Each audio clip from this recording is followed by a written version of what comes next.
seja muito bem-vindo ao assunto do dia desta quarta-feira, dia 23 de agosto. Estamos juntos em mais uma edição do programa aqui na tela da Rede Brasil de Comunicação e é sempre muito bom contar com o seu carinho e audiência. Hoje aqui no nosso programa vamos aprender mais sobre problemas intestinais e também a alimentação. E ainda vamos conferir juntos as vagas de emprego disponíveis para hoje. Tem também as notícias da internet sobre o tema que vamos debater aqui no nosso programa, a enquete do dia, onde você vai poder ligar para a gente, responder a nossa pergunta e também interagir mandando a sua pergunta sobre o tema e muito mais. Só lembrando, o programa hoje ele está imperdível. E muita gente se queixa de desconfortos no intestino. Cólicas intermitentes, gases, crises de prisão de ventre ou diarreia. Esses sintomas de problema no intestino, eles são comuns a muitas doenças que podem ocorrer nessa região. Mas você que está em casa sabe quais podem ser essas doenças? Especialistas acreditam que as doenças inflamatórias intestinais, elas surgem da interação de 4 fatores fundamentais. O primeiro fator ambiental, que está relacionado ao tabagismo, à dieta, hábitos higiênicos também. O segundo fator, o fator genético. O terceiro, microbiano e também o fator imunológico, que é o principal responsável pelo desenvolvimento da inflamação. Os sintomas de cada uma das doenças do intestino, eles podem variar dependendo de qual segmento do tubo intestinal foi comprometido e também da gravidade da inflamação.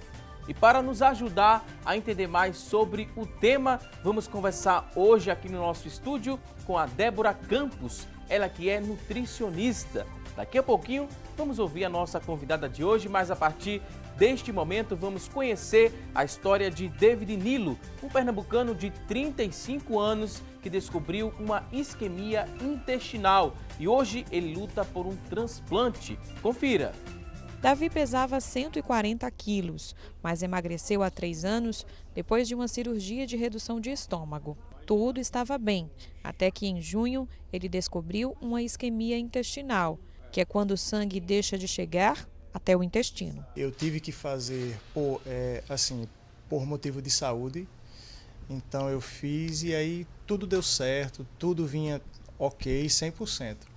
Quando foi no dia 21/6, à noite, eu senti uma dor, né, no estômago. Essa dor foi subindo e ficou muito grande, intensa. E aí eu fui correndo para o hospital. Aí lá me deram várias doses de morfina e a dor não passava. A grosso modo ele deu um nó, mas foi uma torção nele mesmo, aonde deixou de passar sangue. E aí ele necrosou. Como ele necrosou, aí ele teve que ser retirado para salvar a minha vida. Passei 36 dias no hospital e agora eu estou em casa. Por causa dessa complicação rara em pacientes obesos que fizeram redução, Davi perdeu parte do intestino grosso e todo o intestino delgado. E por isso precisa passar por um transplante caríssimo em Miami, nos Estados Unidos, no valor de 5 milhões, para custear a acomodação, tratamento pré e pós-transplante e deslocamento. A gente entrou com a ação, aí está aguardando, o juiz solicitou aos hospitais as taxas de êxito, quantos fizeram, e a gente está com a campanha para arrecadar o quanto antes, porque com o tempo os outros órgãos dele podem prejudicar, né, com essa alimentação. E assim, não está fácil porque ele não está trabalhando, até agora ele não veio o perito do INSS fazer a perícia, ele está sem receber salário. Eu estou afastada no meu trabalho também. Esse custo de 5 milhões é alto porque o melhor local para fazer esse transplante e o mais indicado, onde tem uma taxa de êxito de mais de 95%, é em Miami, no Hospital Jackson Memorial. E aí é por isso. E o tempo que o tempo de todo o tratamento leva mais ou menos 1 ano e meio a 2 anos. Então é um tempo longo, é por isso que é caro e é por isso que a gente precisa muito de ajuda. A gente tem uma filha de 3 anos, aí como a gente não sabe como é lá, se eu vou precisar ficar com ele no hospital, minha mãe vai para me dar um auxílio para tomar conta da nossa filha. Aí os custos aumentam também por conta disso. Para arrecadar o valor, a mulher criou uma campanha, Todos com Davi, com perfis no Facebook e no Instagram, além de uma vaquinha virtual. Desde o dia 21 que eu não sei mais o que é comer, então assim, eu peço muito, né, a ajuda para que eu volte a ter a minha vida de volta. Qualquer valor que você puder doar, nos ajudar, com qualquer valor, mesmo que você ache que é um valor pequeno para você, mas para a gente é um valor muito, muito alto. Aí eu conto com a ajuda de todos vocês.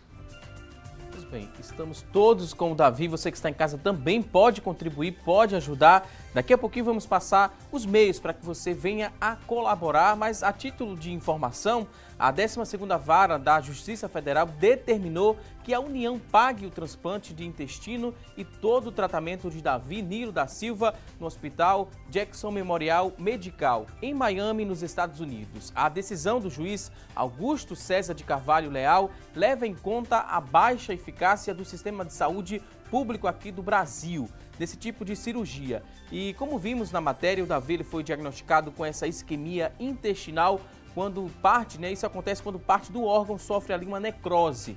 A cirurgia custa aproximadamente $1 milhão aos cofres da União. O governo ainda pode recorrer dessa decisão e a família segue pedindo ajuda da população. Você que está em casa pode ajudar sim, e quem puder ajudar deve fazer o seguinte: o depósito de qualquer valor nas seguintes contas. Nas seguintes contas a gente vai passar a partir de agora. Primeira conta, Banco do Brasil, agência 0697-1, conta poupança 67.615-2. Essa é a conta do Banco do Brasil. Na Caixa Econômica você também pode ajudar na agência 2348, conta poupança 2096-6.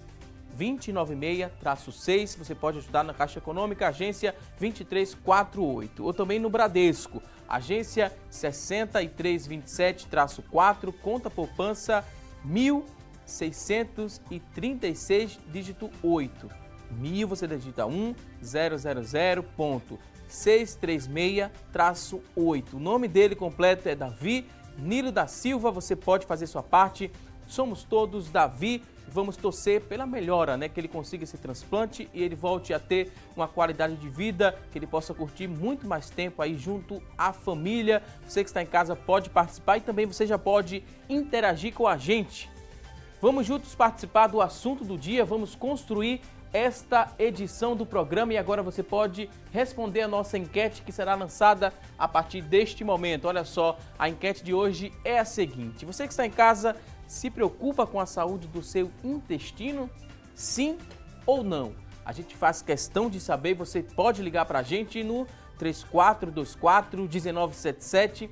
É a nossa linha interativa, está aberta e disponível para que você interaja com a gente. Responda aqui a nossa pergunta de hoje. Mande também alguma dúvida sobre o tema. Daqui a pouquinho essa pergunta vai ser lida e respondida ao vivo. Interação também pode ser feita através da internet. facebook.com/assunto do dia é a nossa fanpage, facebook.com/assunto do dia. Acessa, deixa lá a sua pergunta que daqui a pouquinho nossa convidada ela terá o maior prazer em responder essa sua dúvida. Você também pode interagir através do nosso WhatsApp, que é o 99418-1206, 99418-1206. Aproveita aí a oportunidade, tira a sua dúvida sobre o tema, fica bem informado aqui no programa Assunto do Dia. E olha só, mau humor, barriguinha saliente e sensação de inchaço e estufamento. Esses problemas são familiares para você que está em casa nos assistindo? Saiba que você não é a única pessoa que sofre com isso. Cerca de 20% da população mundial sofre desse mal.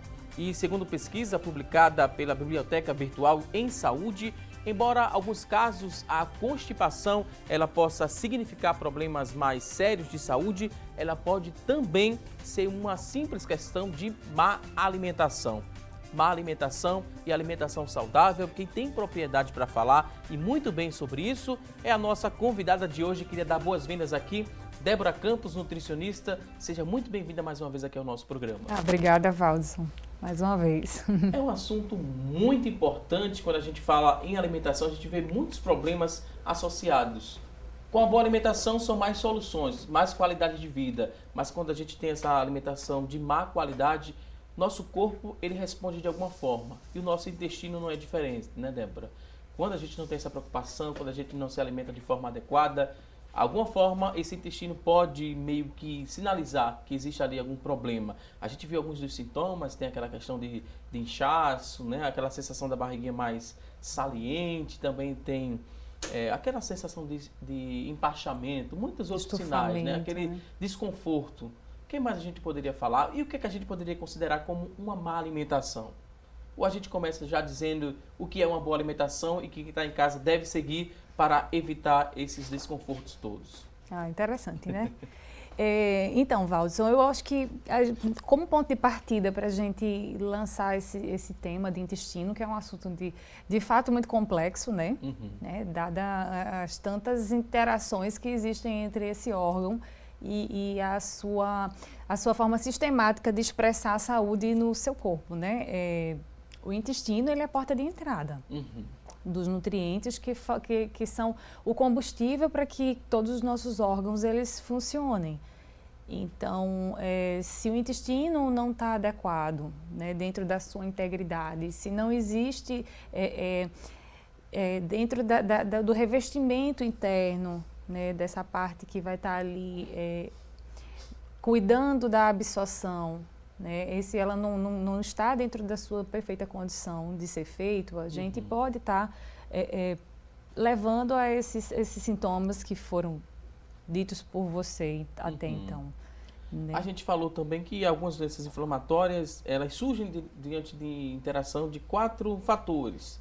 O ambiental, que a gente bem destacou, tabagismo, dieta e hábitos higiênicos, né, Débora? É muito importante que a gente fale para quem está em casa que se você é fumante e ainda insiste em continuar fumando, tem uma dieta não adequada e não tem hábitos de higiene, né, adequados, você pode ter uma inflamação no seu intestino.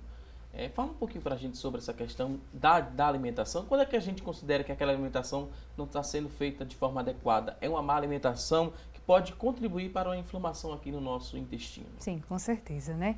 Então, quando a gente tenta falar desse tema com a complexidade que ele né, existe, a gente está tratando de mais especificamente da colonização de algumas bactérias que naturalmente existem em todas as partes do nosso corpo, né? Nós convivemos com essas bactérias. Mas dentro do intestino, elas têm uma relevância muito grande, né? Quando se diz respeito ao seu funcionamento, né? O desequilíbrio dessas bactérias que estão ali povoando, né, eles podem favorecer, né, a partir de uma alimentação, cujo a gente não precisa ir para muito longe para exemplificar, né, como isso acontece. O consumo da dieta ocidental, né, que já é bem clássico, é bem comum aos nossos olhos, né, que é o consumo de bebidas refrigerantes, bebidas açucaradas, como os famosos achocolatados que fazem parte das mesas das nossas famílias, né, os embutidos, os enlatados. Né, esses tipos de alimento, eles tendem a desequilibrar a comunidade de bactérias que está residindo ali naquele intestino, fazendo prevalecer as bactérias que levam a esse tipo de desordem. Né? Essas bactérias, quando elas recebem esse nutriente, né, ou esse antinutriente, melhor dizendo, né, então elas fermentam, elas geram algumas substâncias que vão estar promovendo essas sensações, como os estufamentos, né? E por conseguinte, essas toxinas que são eliminadas a partir da metabolização desses alimentos, feito através das bactérias, elas causam essas inflamações, né? A gente não precisa chegar a uma inflamação, né, como foi o caso do Davi, né? Existe hoje em dia, e isso é a grande motivação, o que atribui-se às condições de doenças crônicas é exatamente essa inflamação de baixo grau, né, que ela acontece como uma forma natural, dado a forma de alimentação das pessoas. Né? Essa coisa torna-se muito comum, né, comer com esse formato. Então, a gente está tendo muito prejuízo a nível de população. Muitas doenças crônicas elas podem estar partindo desse tipo de comportamento alimentar. Você falou algo interessante, essa questão das bactérias, né? Quando a gente fala em bactérias, a gente já teme, né? Meu Deus, tem bactéria ali no intestino, precisa eliminá-las. Todas as bactérias elas devem ser eliminadas ou não? Algumas são boas, outras ruins, a gente pode classificar assim, que são várias bactérias que encontramos no nosso intestino, né? A gente já fica com medo, procura logo um médico querendo descobrir que tem bactérias no intestino, tem que eliminá-las. Tem que funcionar assim, Débora? Ou não? Elas são necessárias para o bom funcionamento ali do nosso corpo? Tem as boas e as ruins? Existem as boas e existem as ruins, né? A gente precisa, na verdade, nunca seria eliminar as bactérias ruins. A gente precisa, até porque isso é improvável, é impossível.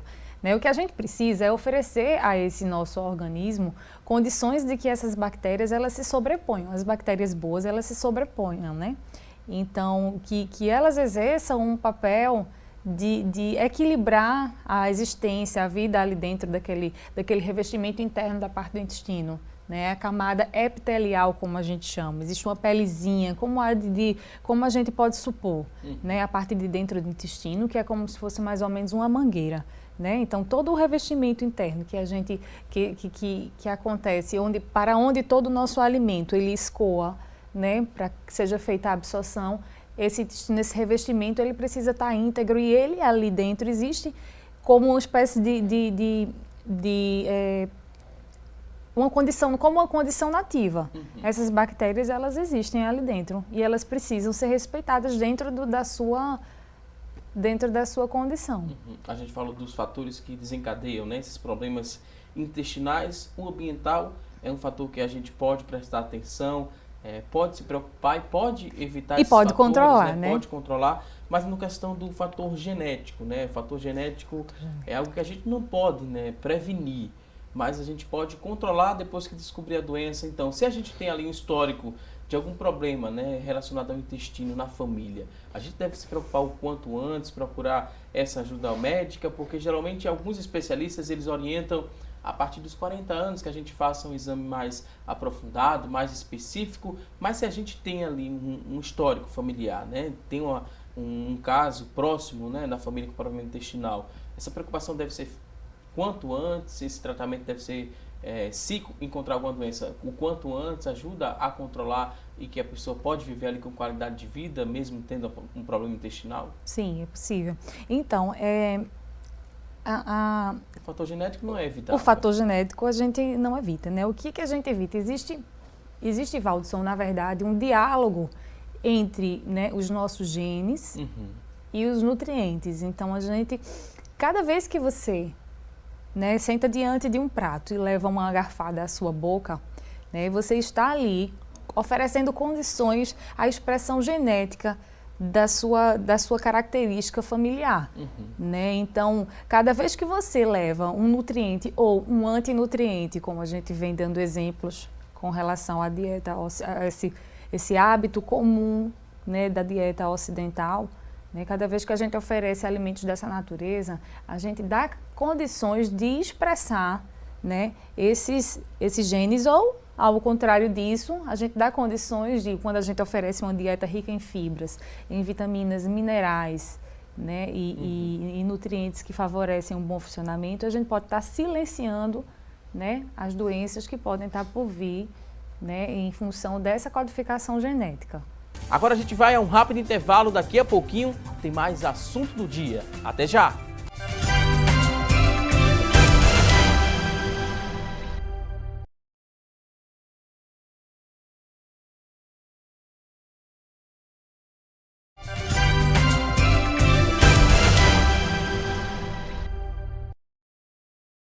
Hoje no programa estamos falando sobre problemas no intestino, isso mesmo. E a partir de agora vamos juntos conferir as notícias da internet sobre o tema em debate. Olha só, quem vai trazer as informações a partir de agora pra gente é a Tânia Silva. Olá, Tânia! Oi, Balbino, ótima quarta para você. E olha só, a informação de hoje está no site Minha Vida. Síndrome do intestino irritável, sintomas, tratamentos e causas. A síndrome do intestino irritável é uma doença comum que afeta o intestino grosso e é necessário acompanhamento médico. Alguns sintomas são característicos da doença, como é o caso da diarreia e gases. Segundo especialistas, esses sinais costumam aparecer após a pessoa comer determinados alimentos, principalmente chocolates, gorduras, bebidas gaseificadas e leite. Na maioria dos casos, durante momentos de estresse, os sintomas costumam se agravar. E para saber mais sobre esse assunto, a gente vai lá no estúdio agora conversar com o Valdson Balbino e os nossos especialistas de hoje. É com você, Valdson. Ok, Tânia Silva, muito obrigado por essas informações e alguns pontos que você tocou aí me chamou muita atenção e eu vou perguntar à doutora Débora, que está aqui nos ajudando a entender mais sobre o tema, Débora Campos, ela que é nutricionista. Alguns alimentos eles podem acelerar o aparecimento desses sintomas, podem agravar essa sensação de inflamação do intestino.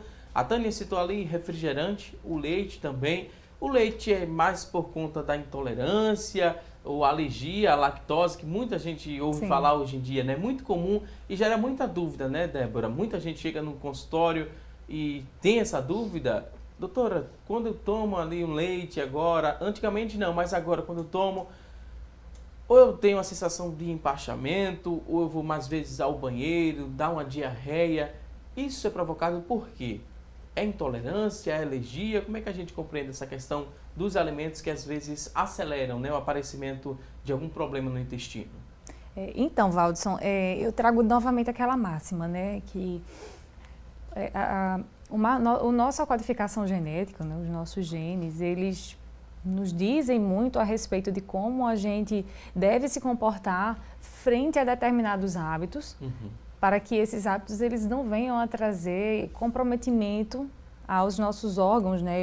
E se tratando de intestino, isso é muito específico com relação ao que a gente se alimenta, né? Algumas pessoas têm uma predisposição aumentada a perder as enzimas digestivas, né? E uma dessas enzimas, a gente pode estar considerando a questão do leite, né? Algumas enzimas como a lactose, que você se referia, né? A enzima lactase, que é a que digere a lactose, ela, ao longo da vida, a gente vem perdendo um pouco da eficiência dela, assim como de algumas outras. E isso pode estar prejudicando, dentro da característica do intestino, né, a sua integridade. Então, quando a gente perde essa capacidade digestiva, a gente oferece a esse intestino uma condição de permeabilidade, né, quando a gente altera aquilo ali, aquela paredinha, cujo eu me referia no bloco anterior, ela é quebrada, né? Então, a gente lança um buraquinho dentro daquela parede e a gente atravessa, né, promovendo que atravessa através dessa parede, né, uma substância que não foi bem digerida, uma vez que as enzimas elas já não estão mais na sua forma mais eficiente.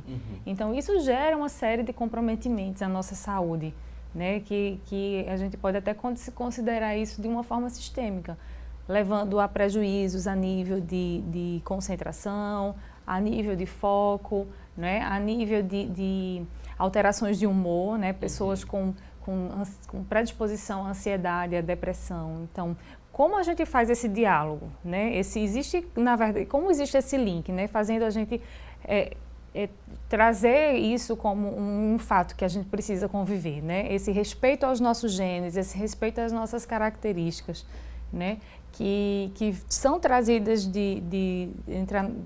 desde a nossa existência familiar. A gente precisa ter muito respeito a essa condição e selecionar o que deverá ser parte do nosso dia a dia, o que vai fazer, na verdade, parte da gente. Porque uma vez que a gente come, a gente traz aquele alimento para ser parte do nosso todo, da nossa sinergia enquanto organismo.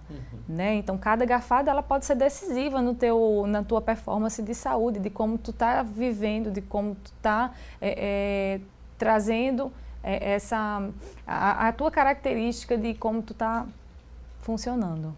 Ok. A gente tem um quadro aqui no programa muito interessante que muita gente, quando liga a TV, gosta de assistir porque aprende e bastante com esse quadro, são os mitos e verdades. As pessoas usam ali a internet como fonte de pesquisa, quando tem dúvidas sobre alimentação, sobre problemas no intestino.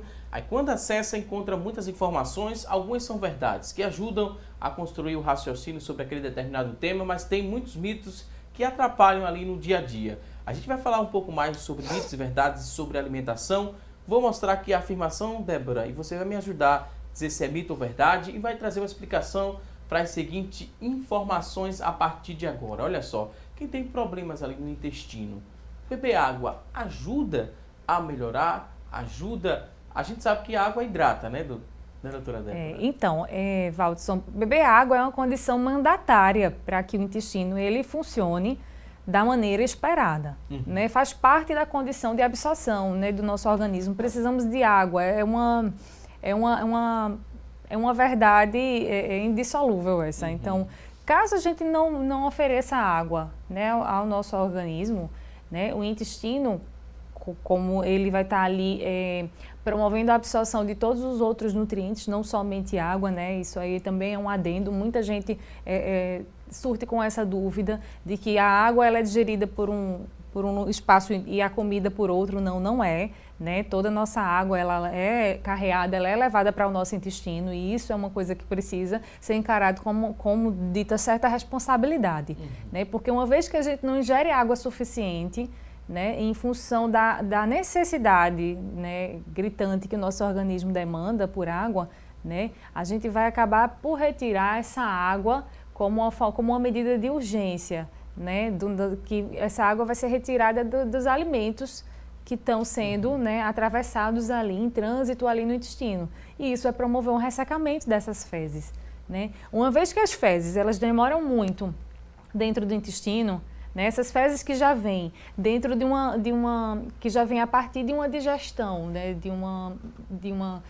digamos assim, de uma continuidade de digestão, ela já traz consigo alguns sais biliares oriundos do próprio mecanismo de digestão, de transformação desses alimentos até sua eliminação. Então, esses ácidos biliares, quando eles permanecem ali no intestino, né, eles provocam uma série de danos às paredes, à condição de integridade ali do revestimento do intestino. E isso, por sua natureza, já provoca o que a gente chama de disbiose, né? Essa disbiose que, quando, por exemplo, a gente está com ácidos biliares, esses ácidos biliares, eles permanecendo ali dentro, em função do trânsito desacelerado, ele vai, digamos assim, matar, comprometer as bactérias do bem que estão ali naquele lugar, naquele momento, né? Então, isso já sugere, né, que a gente leve uma lesão para o intestino, já sugere uma lesão para o intestino. Então, beber água não fica somente pelo fato de a gente matar a sede ou de comprometer ou de somente levar as nossas fezes a uma performance mais, né, mais adequada de trânsito, né? Então, tem toda uma sinergia, existe toda uma problemática que está em torno dessa questão de beber água, se fazendo necessário como uma condição vital. E muita gente tem a dúvida da quantidade dessa água, né, doutora? 1 litro, 2 litros, depende da altura, do peso, que é levado em consideração para essa hidratação do corpo? É uma pergunta comum, né? É uma pergunta também muito frequente. Então, a orientação de ingestão hídrica, né, quando a gente recebe um paciente, ela normalmente acontece em função da performance desse paciente, né, frente às demandas do dia a dia. Se esse paciente tem a prática de exercício intenso, se esse paciente tem uma prática de exercício mais leve, né? Também está associado à sua idade, né? Quando criança a gente tem uma orientação mais específica, quando adulto existe outra. Né? Em média, para adulto, né? Para uma informação em linhas gerais, em média essa água, a média de água é de 1 litro para cada 30 quilos de peso. Ou seja, aqueles 2 litros de água que a gente oferece, que a gente sugere em população geral, a nível geral, ele cai por terra, né? Uma vez que para poder esses 2 litros ser eficiente, né, a pessoa teria que ter um peso de 60 quilos. né, que não é meu caso, doutor. que não é o caso da maioria da população, né? Então a gente precisa adequar, né? E também as outras condições. Uma pessoa que de repente tem um intestino com maior dificuldade, a gente precisa estar aí pensando e sentindo como que de forma muito individual, percebendo dessa forma muito individual que a gente precisa acertar nessa ingestão hídrica. É muito importante. Vamos agora à próxima explicação da seguinte informação. Olha só, exercícios físicos, eles ajudam a evitar problema no intestino? Mito ou verdade? Sim, ajuda? exercício físico ajuda sim, bastante, né? Além, claro, da contribuição motora, né? Que o intestino ele vai estar promovendo o exercício físico ao intestino. Existe também uma série de modulações hormonais que acontecem a partir da execução desses exercícios. Né? Alguns hormônios vão estar ali atuando frente à performance desse intestino. Né? O exercício hoje é também, assim como beber água, é uma condição mandatária para que a gente tenha uma saúde eficiente que colabore com o bem-estar. De todos os profissionais que a gente recebe aqui no nosso estúdio, quando se fala em qualidade de vida, em vida saudável, todos falam da importância de uma boa alimentação e também da prática de atividade física. Com a Débora não seria diferente essa recomendação, né, Débora? Verdade. Precisamos pensar isso o quanto antes, estimular os pequenos desde cedo, procurar se preocupar com a alimentação, com a atividade física. Às vezes não precisa ser uma atividade de grande impacto. Uma simples caminhada é o início, né? Resolve. Para movimentar o nosso corpo, e depois daí podem surgir outras atividades que vão fazer muito bem. Não é verdade? Seguramente. Ok, vamos ver agora a próxima afirmação. Outra tela para entender se é mito ou verdade, que o humor ele pode afetar ali a regularidade do funcionamento do intestino.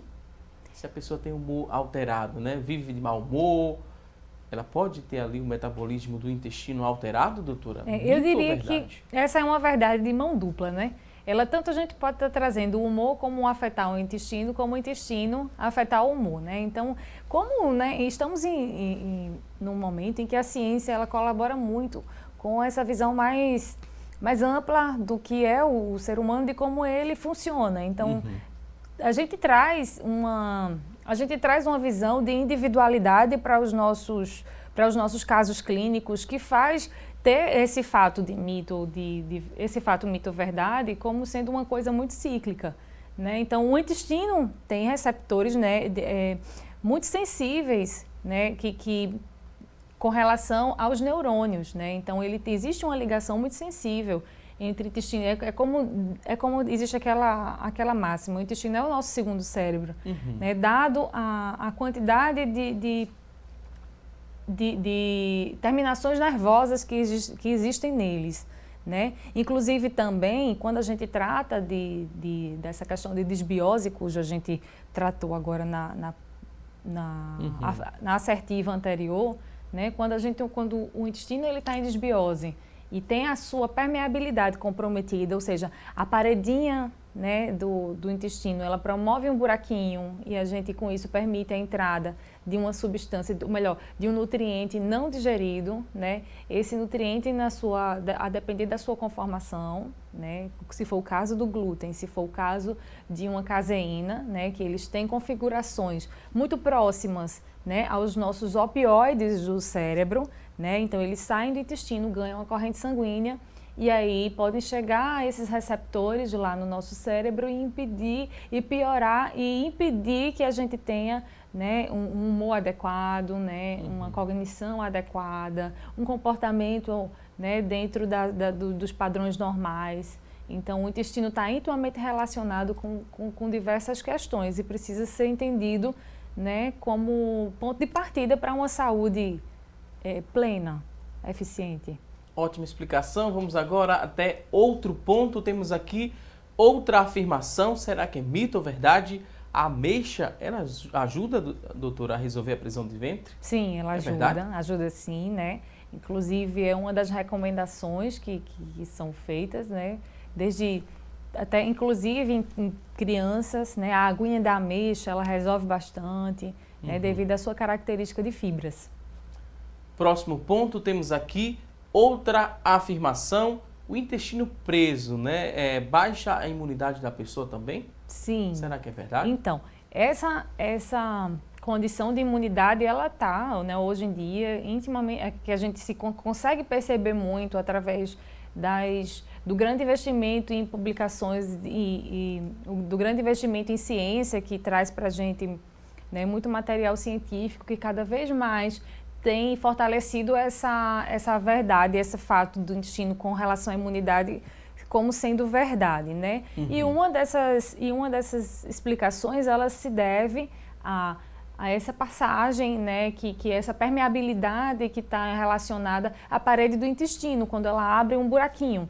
Então, quando ela abre um buraquinho, a gente permite a entrada, né, de substâncias que não foram digeridas em função, né, da própria performance do intestino e, com isso, promovendo efeitos na imunidade. Né? Doenças autoimunes estão intimamente relacionadas com essa integridade intestinal, como a doença de Hashimoto, que acomete a tireoide, né? As doenças, enfim, né? São diversas, que estão relacionadas com a imunidade, partindo de origem intestinal. Próximo ponto, vamos conferir agora outra tela. Olha só, é mito ou verdade que prisão de ventre significa que a pessoa precisa comer mais fibras? Tá certa essa afirmação, Débora? A ingesta de fibras, ela é condicional para a performance do nosso intestino. Né? Não existe um intestino saudável sem que exista a ingestão de fibras. Então, a gente precisa estar muito atento. A prisão de ventre é somente uma das condições, né? Como eu te falei lá na afirmação da água. Né? O trânsito intestinal, que é eficiente, ele depende da quantidade de fibras. Né? E uma vez que esse intestino ele fica preso, ele desacelera e faz permanecer em contato com os sais biliares em muito mais tempo, ele promove uma série de desordens. Então, a gente precisa fazer esse intestino funcionar, né? Entrar com exercício físico, entrar com a ingesta de água adequada, a ingesta de fibras, e toda essa condição vai promover melhora dentro de uma constância. Agora vamos ampliar ainda mais essa questão da fibra, né? Quais alimentos que a gente poderia dizer que são ricos em fibras? A gente tem muito acessível, né, o consumo de aveia, né, é muito prático, a gente encontra nos supermercados, encontra na maioria, é acessível para a maioria da população, né. Existe também, e para mim, né, em condição número 1, as frutas, né, que são, por natureza, tem a sua entrega de fibras ao organismo quando a gente consome. Né? Então, a gente pode ter também além da aveia, a gente tem a linhaça, muitíssimo rica em fibras, né? Uma fibra muito específica e muito fácil de consumir, que seria a maçã, né? Que é rica em fibras de característica que vai estar revestindo ali o nosso intestino como uma espécie de uma parede protetora, né? Fazendo defendê-la da ação dos patógenos que vêm através dos antinutrientes, dos alimentos antinutrientes, né? Então, eu recomendaria as frutas como primeiro fator de acesso. Fruta com alimentação, né? Frutas, verduras. Fruta com a hidratação também é muito importante, frutas, né? Frutas, se vai verduras, ingerir muita fibra, né? Tem que também aumentar a ingesta de água, né? A aveia também é um ingrediente que eu gosto muito de chamar a atenção para o consumo. Ok, vamos ver a próxima informação. Próxima tela, mito ou verdade que comer e beber durante as refeições prejudica a absorção dos nutrientes? Muita gente tem essa dúvida, né? Você pode almoçar tomando um copo de suco, por exemplo, ou um copo d'água. Então, prejudica sim, né? Tem uma forte relevância com relação ao comer e beber durante as refeições. Né? Uma vez que a gente precisa, para que esses nutrientes eles cheguem ao intestino dentro do formato possível de ser absorvido, né? Antes disso, né, no desdobramento da digestão, a gente precisa fazer que a atuação dos sais biliares e do ácido clorídrico e toda essa parte que promove a digestibilidade a nível de estômago, né, que ela aconteça de forma muito eficiente. Então, se a gente oferece água ou líquido durante essa refeição, a gente pode estar promovendo uma diluição desses ácidos, né? E essa diluição é como se fôssemos colocar uma água num detergente, quando a gente está né, usando ali, lavando a nossa louça. Ele perde a sua eficiência, né? Ele perde seu potencial de atuação ali frente a essa digestão. Então, quando acontece o desdobramento e esse alimento chega lá no nosso intestino, né, ele não chega dentro do seu perfil ideal para absorção. Então, a gente também precisa estar com essa preocupação. Ok, vou pedir licença aqui à nossa convidada. Você que está em casa, tem dúvidas, quer participar, manda para a gente essa pergunta no 3424-1977, é a nossa linha interativa. Liga, manda pergunta, 994-18-1206. Acesse o nosso WhatsApp, também participa. Deixa aí quantas dúvidas você tiver. No próximo bloco vamos ler essas perguntas ao vivo e respondê-las aqui no nosso programa. Agora a gente vai a um rápido intervalo e até já!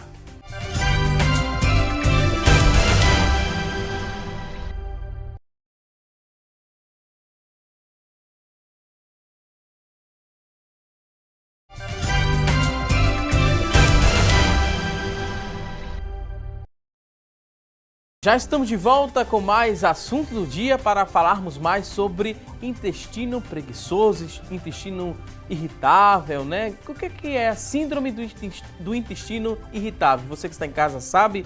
Olha só, a síndrome do intestino irritável é diagnosticada quando os sintomas digestivos incômodos eles têm sido experimentados por pelo menos 3 a 6 meses. A maioria das pessoas tem momentos ali de dor no estômago, dificuldade para ir ao banheiro ou fezes ali com um aspecto diferente do que é habitual. Por isso, a duração dos sintomas da síndrome do intestino irritável é um fator muito importante, né, que você deve observar. É um importante fator distintivo para você ver aí em qual grau você está com esse problema, para na hora de você conversar com o seu médico e ter essa orientação mais específica, mais especializada. Além da duração, né, a frequência também dos sintomas também diz muita coisa para que alguém tenha ali a síndrome do intestino irritável. Os sintomas eles devem estar presentes pelo menos 3 dias por mês, muitas vezes mais do que isso. Então,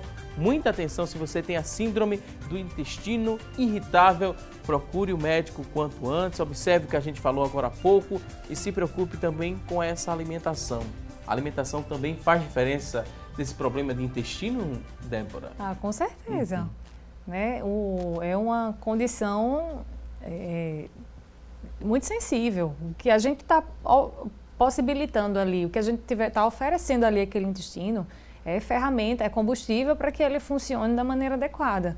E desse intestino, como, né, já se subentende, já se supõe, ele está enviando os nutrientes para todos os nossos órgãos. Né? Então, a sua absorção é de extrema essencialidade, é uma condição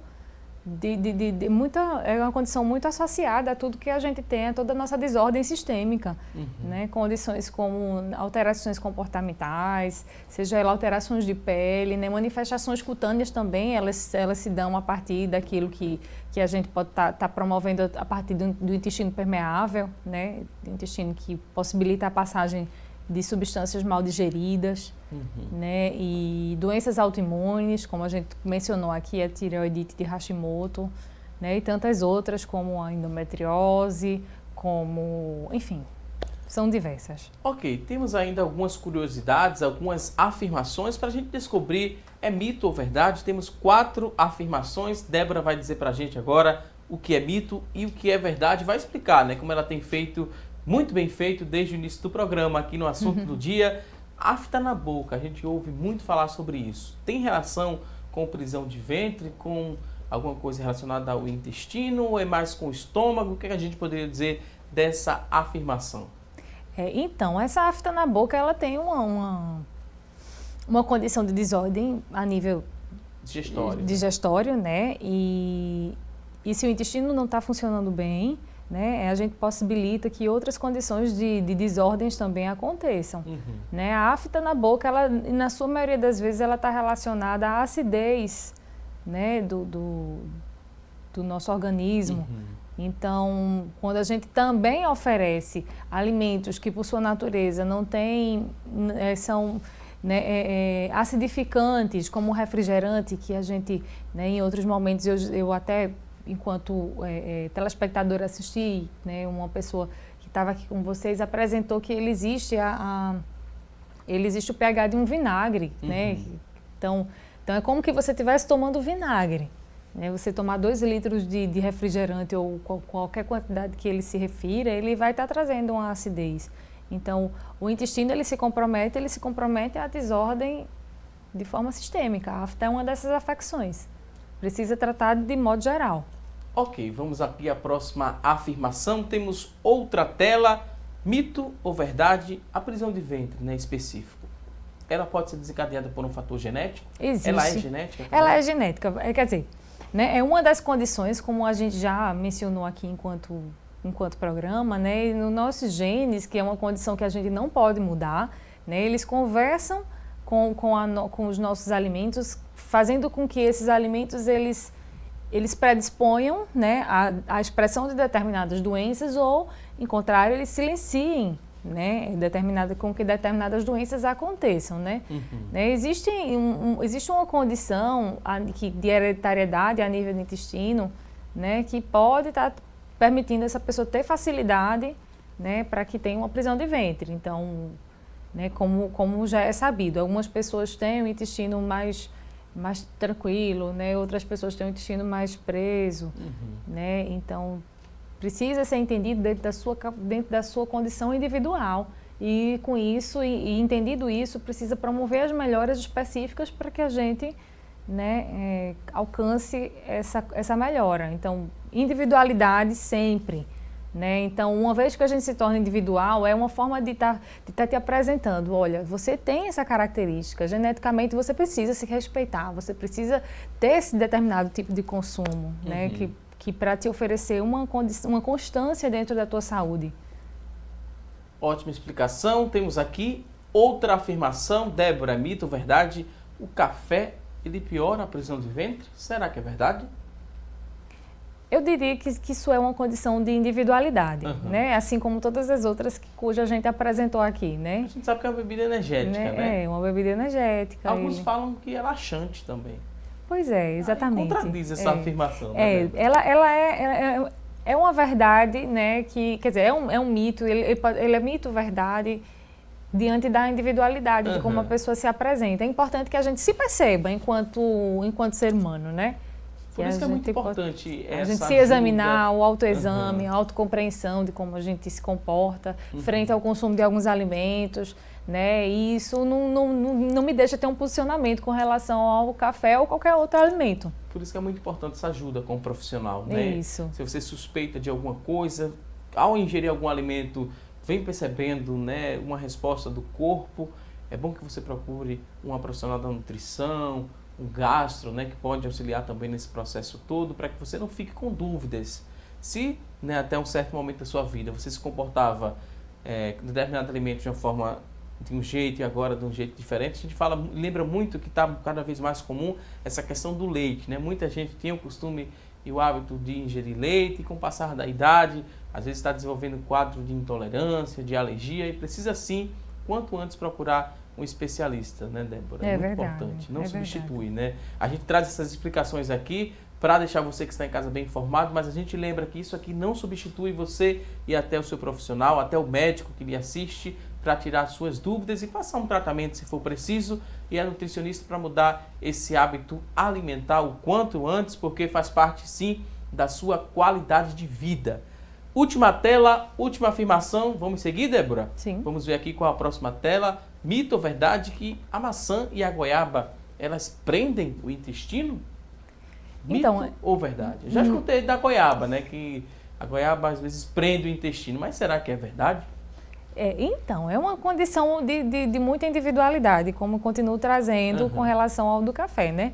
A maçã, né, quando a gente está em uso das fibras da casca, né, ela pode ter a sua conformação como sendo laxante, né? Ela pode auxiliar no trânsito intestinal e fazer com que, né, ele aconteça de uma forma mais adequada, né? Assim também como a goiaba, mas de um modo geral, né, elas elas trazem benefícios, porque são fibras e colaboram. Individualmente, a gente precisa ter essas respostas ao conhecer o paciente se examinar, se perceber, se dar tem que trazer essa necessidade para a sua rotina, de se conhecer. Ok, mitos e verdades respondidos. A gente aprendeu muito agora com esse quadro. A gente segue para ouvir você que está em casa, você que ligou, mandou sua pergunta, participou através do WhatsApp, ainda pode participar também. 994 18 1206 é o nosso WhatsApp. Acessa, deixa sua dúvida. Vamos ler ao vivo e responder a partir deste momento. E a primeira participação é da Camila Silva. Ela diz que já ouviu muito falar em flora intestinal. Ela quer saber como mantê-la saudável e quais os alimentos que são nocivos à flora intestinal.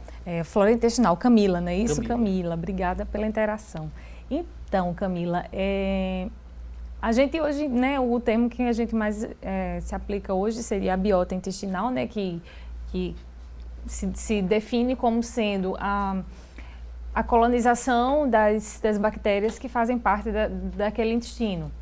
Certo? Então, como é que a gente pode oferecer condições para que esse intestino ele funcione da maneira mais adequada, né? Primeira condição delas, a gente tratou aqui, oferecer água a esse intestino, né? Sem intestino é impossível, é mandatário. A gente precisa oferecer condições para que ele funcione da maneira adequada, e a água impede, né? E quando a gente não oferece água, né? Bem lembrando, a gente oferece condições para que os ácidos biliares eles permaneçam ali, né, em contato e prejudicando a manutenção dessas bactérias. Condição 2, o consumo de fibras aumentado.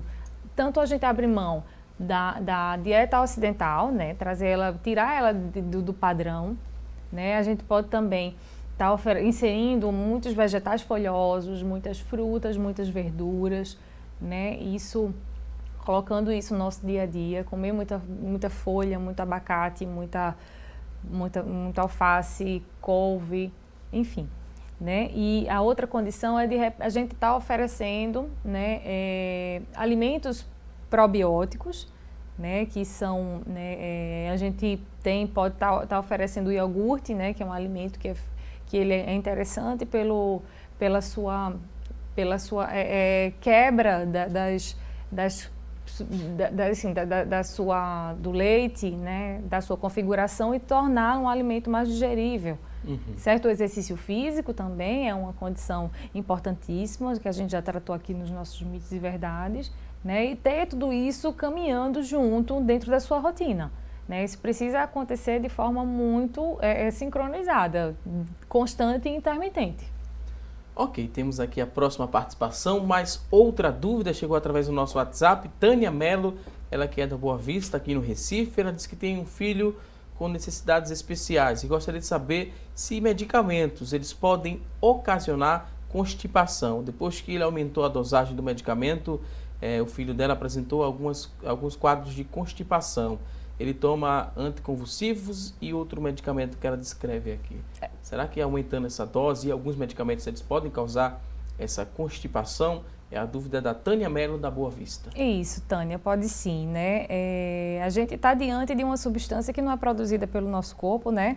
Fazer necessidade de ser oferecido.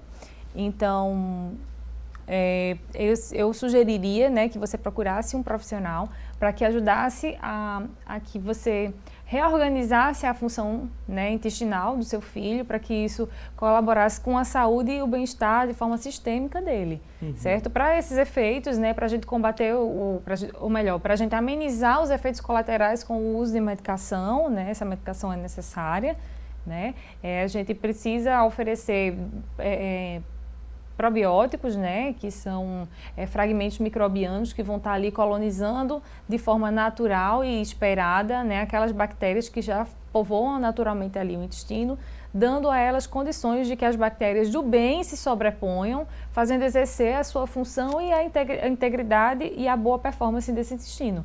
Então, é interessante que você procure um profissional, certo, para que possa te auxiliar dentro desse contexto.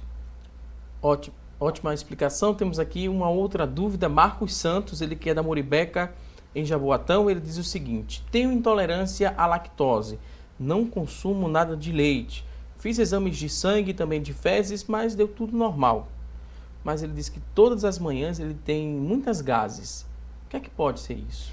Os gases, Marcos, normalmente ele acontece em função da digestibilidade comprometida, né? Então, pode estar sendo acessado aí, tu pode estar dando acesso, né, através dessa tua alimentação, né, alimentos que provavelmente você não está produzindo enzimas que promovam a sua digestão dentro da forma mais eficiente. Né? Quando a gente, já de você já me dizer que não tem, né, produção adequada da enzima lactase, que é quem digere a lactose, né, isso prediz que você também possa estar não possa estar produzindo outros tipos de enzimas. Então, o interessante é que você seja avaliado como um todo, né, que sejam solicitados exames mais específicos para que se encontre, né, qual que dessas condições a gente pode estar ou substituindo esse alimento em função de alcançar nutricionalmente a tua demanda, né, ou então realocando esses alimentos de horário, né, sugerindo algum determinado tipo de processo culinário para que isso amenize a produção desses teus gases, mas procura um profissional. Ficar com gás o tempo todo não é interessante em função da manutenção da integridade intestinal e das funções que ela promove dentro do organismo. Ok, vou pedir licença agora à nossa convidada, a gente vai a um rápido intervalo, daqui a pouquinho vamos continuar lendo aqui sua pergunta ao vivo e vamos respondê-la.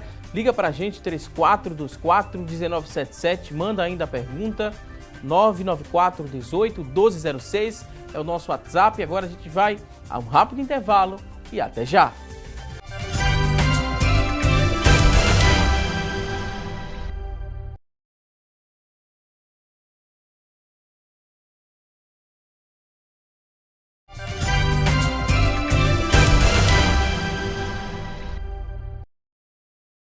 Estamos de volta com mais assunto do dia e agora vamos conferir as vagas de emprego disponíveis para hoje. Muita atenção e boa sorte!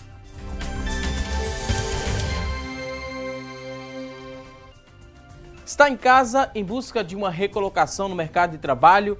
Preste atenção, vamos trazer dicas, oportunidades para hoje. Olha aqui no nosso telão, 2 vagas para cozinheiro de restaurante. São as primeiras oportunidades para você que está em busca dessa recolocação. Para preencher uma dessas vagas, você precisa ter ensino médio incompleto, experiência de 6 meses. Olha só o salário, R$ 1.200. São 2 vagas para cozinheiro de restaurante. Vamos agora a mais oportunidades de trabalho. Vamos conferir juntos. Agora tem 2 vagas para estofador de veículos. Para preencher uma dessas vagas, você precisa ter ensino médio incompleto, 6 meses de experiência, o salário R$ 1.200. São 2 vagas para estofador de veículos. Agora tem 2 vagas para pedreiro. Você tem ensino médio incompleto, 6 meses de experiência, pode se candidatar a uma dessas vagas. São 2 para pedreiro, o salário é de R$ 937. Se interessou por uma dessas vagas? Elas são do Sistema Público de Emprego, Trabalho e Renda. Ele fica localizado na Avenida Rio Branco, no número 155. Vou dar um tempo para você pegar papel e caneta para anotar o telefone. Olha só, o telefone do Sistema Público de Emprego, Trabalho e Renda é o 3355-2900, 3355-2900. Você que está em casa em busca dessa recolocação no mercado de trabalho, eu te desejo muito boa sorte. E agora vamos falar mais uma vez aqui sobre o tema em debate no nosso programa, problemas no intestino. Tem dúvidas? Mandou sua pergunta? Olha só, vamos começar a ler as perguntas que chegaram através do telefone e respondê-las com a ajuda da nossa convidada, Débora Campos, nutricionista. Olha só, a Carminha Silva ligou pra gente, ela que mora no bairro do Fundão, 66 anos, ela disse que há mais de 30 anos ela sofre com prisão de ventre. O que causa a prisão de ventre, Débora? Então, Carminha, a gente precisa avaliar, né, você com toda a sua complexidade enquanto, né, indivíduo. E na maioria das vezes a prisão de ventre ela é resultado de uma alimentação, né, pouco balanceada, né, rica quer dizer, pobre em nutrientes com fibras, né, pobre em alimentos com fibras, né, ela é resultado também de uma ingestão comprometida de água, uma baixa ingestão hídrica, né, de exercícios físicos, porque como a gente vem tratando aqui ao longo do programa, né, esses exercícios físicos, eles promovem, né, a melhora na motilidade desse teu intestino, além também da produção de alguns hormônios que vão estar influenciando dentro desse comportamento intestinal, certo? E toda uma condição, um estilo de vida que leva você a arrastar essa condição por tanto tempo. É preciso que você mude, né, essa forma com que você administra essas necessidades de manutenção de saúde e poder desviar mais o seu olhar, porque o intestino ele precisa ser tratado como um órgão, né, é muito sofisticado, como de fato ele é. Precisa merecer essa atenção todinha, porque a partir dele a gente pode estar promovendo desordens muito sistêmicas, desordens em todos os outros aspectos da nossa saúde. Ok, vamos ver de quem é a próxima pergunta. A dúvida da Carminha foi respondida. Célia de Souza de Camaragibe ligou para a gente também e disse o seguinte: o nervosismo e o estresse causam prisão de ventre? Minha irmã desde jovem tem prisão de ventre, hoje ela está com 65 anos. Nervosismo e estresse pode causar? Estresse pode sim. Estresse pode aumentar alguns, né, o hormônio cortisol, né, ele está muito presente ali em resposta a esse estresse, né, ele também tem uma interação muito específica com o intestino, né, com a performance do intestino. Então, é preciso que tentar gerenciar esse estresse, essa ansiedade, para que isso tenha o mínimo de resposta, o mínimo de impacto dentro desse intestino, né? E também vice-versa, cuidar desse intestino para poder ter uma saúde, né, emocional mais equilibrada, né? Uma vez que está intimamente relacionado, o intestino está intimamente relacionado com essas sensações. E a gente precisa ter um equilíbrio de todas as ordens, o gerenciamento de todas essas demandas, para que tenha efeito eficiente na saúde. Vamos agora a mais uma participação. Outra pergunta, agora quem mandou foi a Natilde. Natilde é de Olinda. Ela diz que tem 50 anos e tem muita dificuldade para ir ao banheiro. Às vezes, né, eu passo 5 dias sem ir ao banheiro e também sinto uma dor muito forte. Ela diz que tem uma dor muito forte no reto. O que é que pode ser essa dor? Ela já fez uma colonoscopia e não deu nada, mas a dor continua. Que tipo de tratamento devo procurar? E dá parabéns aqui ao programa e à Rede Brasil também pelo tema e pelos convidados que estão participando da edição do programa. Natilde de Olinda, o que a gente poderia responder para Natilde? 50 anos, dificuldade de ir ao banheiro, 5 dias sem ir ao banheiro, muito tempo, né, Débora? Então, Natilde, é muito representativo esse intervalo entre as evacuações, né? Você precisa estar muito atenta, que isso pode estar te trazendo alguns prejuízos, cujo você pode não estar bem relacionando, né? Problemas de diversas ordens. Então, 5 dias com o intestino preso repercute como a gente já vem tratando, a presença, o convívio muito extenso com os sais biliares, e esses sais biliares eles podem estar impedindo, né, como sinergia com que teu intestino, com as bactérias do teu intestino, elas estejam prevalecendo de uma maneira muito, né, adequada. Então, tome cuidado, né? Ao longo do programa nós estivemos dando algumas dicas e que você tome para a sua vida, use ela no seu dia a dia para que isso possa te trazer uma saúde mais eficiente. E se ela tem alguma dúvida aí, fez o exame, a colonoscopia, não deu nada, a dor continua, ela citou essa dor no reto, ela deve procurar o médico mais uma vez para descrever essa situação? Verdade. Para Ideal que ele possa passar que outro se exame, correlacione com outros exames, com outros dados, né, que você pode estar sendo questionada no momento da consulta, né, procurar também uma equipe multidisciplinar, né, alguns exames mais específicos, eles são sugeridos por médico, então, né, procure uma equipe para te ajudar nessa questão, para que você possa ter melhor qualidade de vida, tá bem? Próxima pergunta, vamos ver de quem é a próxima dúvida. Ana Cláudia do Arruda, 53 anos, ela disse que teve H. pylori e fez o tratamento. Também foi diagnosticado gastrite. Às vezes, quando como coisas como chocolate e salgadinhos, sinto um queimor no estômago. O que é que pode ser isso? Então, a gastrite ela é muito específica, né? Cada pessoa ela tem uma reação frente a determinado composto, né? E diversos compostos, o que a gente vê a nível de consultório é reação às coisas mais inesperadas. Então, é importante, Ana Cláudia, que você perceba individualmente aquilo que te faz mal, né? Que você consuma com menor frequência, certo? E que você tenha muita atenção aos outros sintomas que estão relacionados e, claro, né, que você procure um médico para que te ouça, né, com toda a sua, com outros requisitos, né, procure outros exames e, claro, também procure um nutricionista para associar a esse tratamento, né, uma perspectiva de alimentação, cujo aquilo que a gente faz todos os dias, né, quase a cada 3 horas, né, que isso tem impacto significativo na tua saúde de forma sistêmica, tá bem?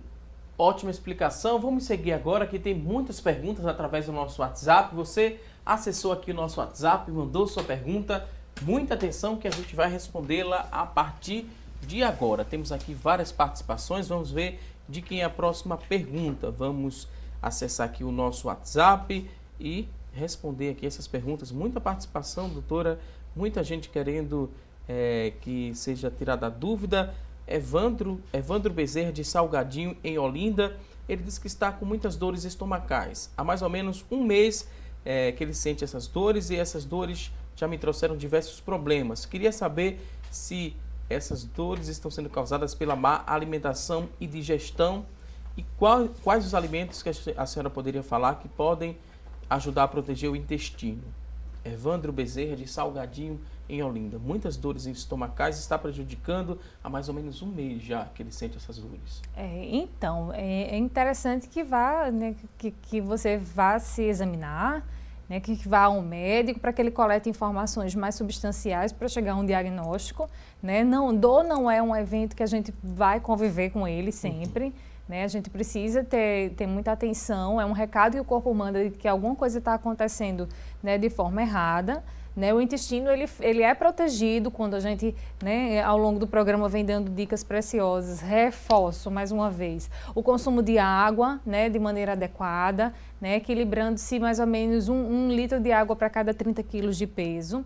Né, que a gente possa consumir em maior quantidade, né, nutrientes, né, ao invés de antinutrientes. Onde é que a gente vai buscar isso? A gente vai buscar isso dentro da alimentação, né, de forma mais natural, consumindo mais frutas, verduras, né, alimentos ricos em fibras, como a gente já citou aqui, a aveia, a linhaça, né, e tantos outros componentes que a gente tem disponível, né, para essa alimentação da gente.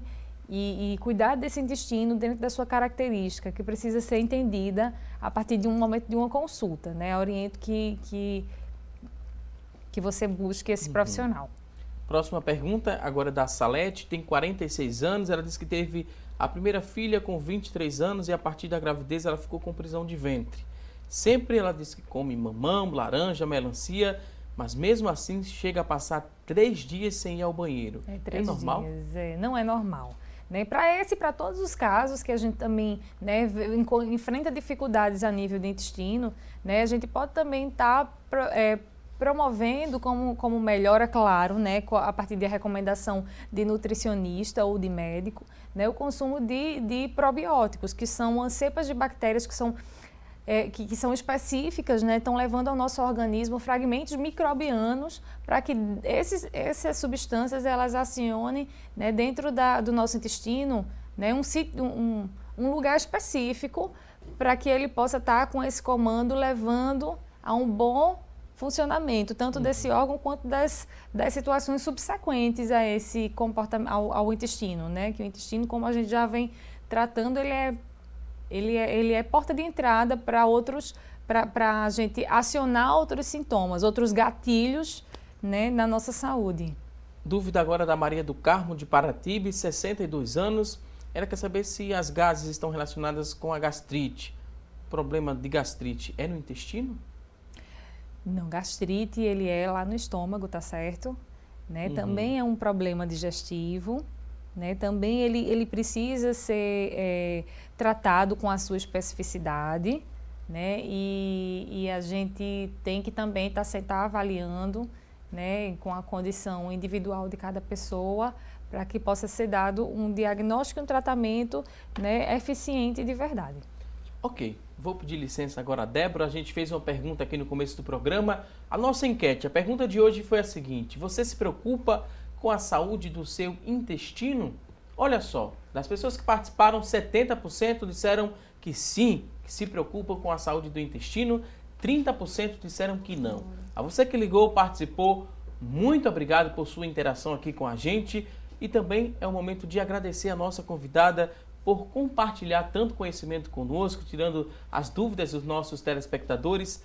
Débora Campos, ela que é nutricionista, muito obrigado pela participação. Agora fique à vontade para o último recado, são as considerações finais. Mais uma vez, obrigado, Débora. Certo, obrigada, Valdson, mais uma vez, por estar permitindo que a gente venha trazer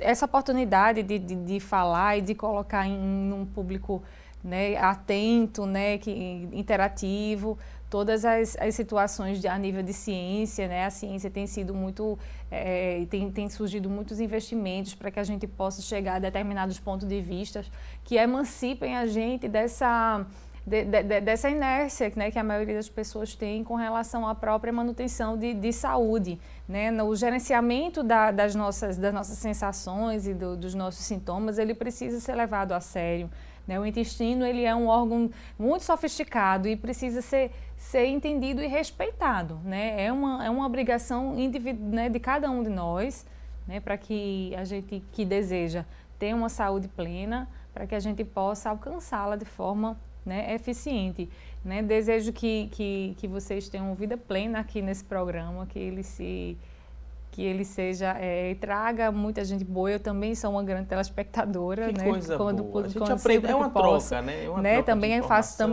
também aprendo muito e que bom que é poder estar aqui também do outro lado, poder colaborar com quem está lá, né? Recebendo e se valendo dessas informações para melhorar a sua vida e a sua saúde. Que ótimo, hoje você aqui está contribuindo, né? Levando prestação de serviço à nossa população. Débora, muito obrigado pelo carinho de sempre. Volte mais vezes aqui ao nosso programa. E a você que está em casa, obrigado pelo seu carinho e audiência. Não se esqueça, teremos um novo encontro amanhã, ao vivo, às 9h30 da manhã, aqui na tela da Rede Brasil de Comunicação. Um forte abraço e até amanhã, se Deus quiser. Até lá!